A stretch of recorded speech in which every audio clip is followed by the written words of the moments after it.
مرحبا بكم في هذا الفيديو المميز الذي سيساعدكم على تحسين مهارات الحوار والتواصل وتعزيز هيبتكم الشخصية. فلنبدأ معا رحلة التغيير.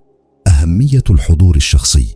يعتبر الحضور الشخصي أحد العوامل الأساسية التي تعزز من هيبة الفرد. يجب أن يكون الشخص واعيا لأسلوبه في الحديث ولغة جسده، حيث تعكس هذه العناصر الثقة والاحترام.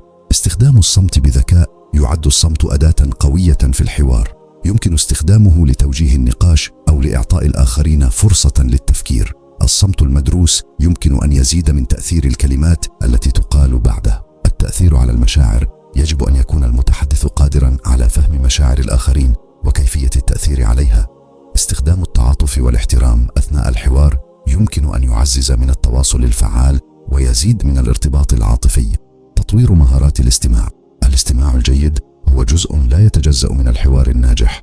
يجب على الفرد أن يكون مستمعا نشطا، مما يساعد في فهم وجهات نظر الآخرين وبناء علاقة أفضل.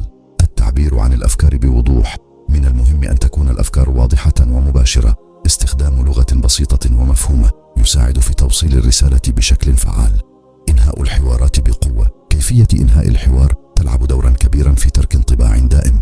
يجب أن يتم إنهاء النقاش بطريقة تعكس القوة والثقة، مثل تلخيص النقاط الرئيسية أو تقديم دعوة للعمل. نصائح عملية. التدريب المستمر. ممارسة مهارات الحوار في مختلف المواقف الاجتماعية. مراقبة الذات. تسجيل الحوارات الخاصة بك وتحليل الأداء لتحسين المهارات. القراءة والتعلم. الاطلاع على كتب ومقالات حول فنون الحوار والتواصل.